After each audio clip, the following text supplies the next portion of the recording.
Bismillahirrahmanirrahim. Assalamualaikum warahmatullahi wabarakatuh. Alhamdulillahirabbil alamin.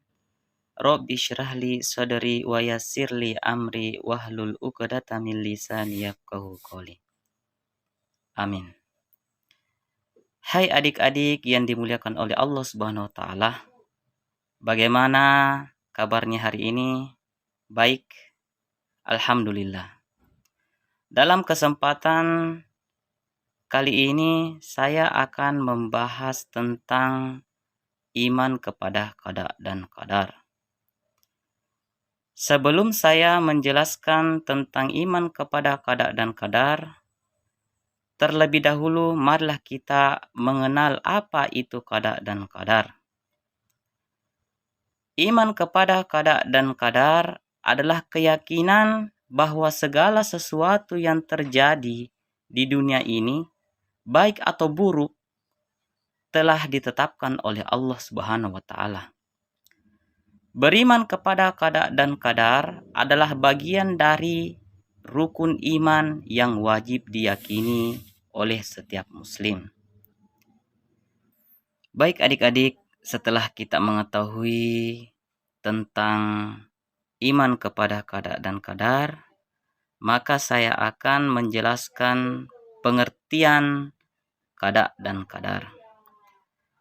Qada adalah ketetapan Allah Subhanahu wa taala sejak zaman azali mengenai segala hal yang akan terjadi di alam semesta, baik besar maupun kecil. Qadar adalah pelaksanaan atau perwujudan dari ketetapan Allah Subhanahu wa taala sesuai dengan waktu dan tempat yang telah ditentukan. Dengan kata lain, qada adalah rencana atau ketetapan Allah, sedangkan qadar adalah perwujudan daripada ketetapan Allah Subhanahu wa taala yang telah direncanakan. Dalil tentang iman kepada qada dan qadar ada dari Al-Quran dan ada juga dari hadis Rasulullah. Dalam Al-Quran, Allah Subhanahu wa taala berfirman dalam surat Al-Qamar ayat 49 yang artinya, sesungguhnya kami menciptakan segala sesuatu menurut ukuran.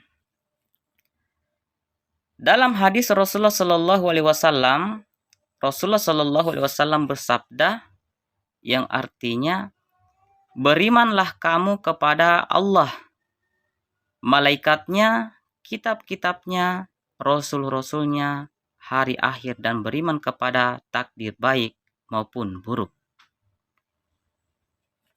Itulah dalil tentang iman kepada qada dan qadar. Kemudian pilar iman kepada qada dan qadar. Untuk meyakini qada dan qadar, ada 4 pilar utama yang harus kita pahami. Yang pertama, ilmu Allah. Allah mengetahui segala sesuatu baik yang telah, sedang maupun akan terjadi tanpa batasan waktu dan ruang.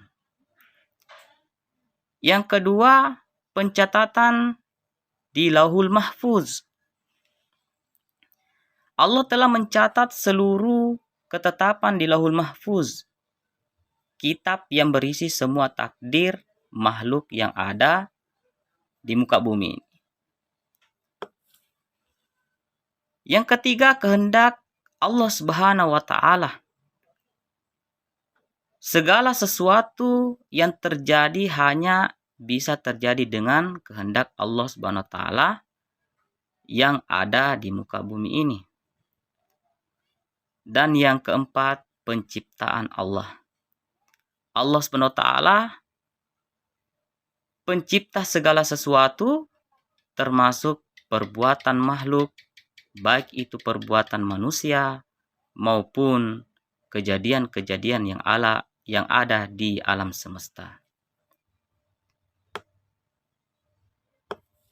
Dari penjelasan di atas, maka ada hikmah yang harus kita imani tentang iman kepada qada dan qadar.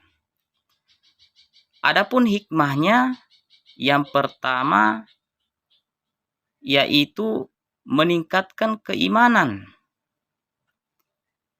Bagaimana cara meningkatkan keimanan? Dengan membantu seorang muslim memahami kekuasaan dan kebijaksanaan Allah Subhanahu wa taala.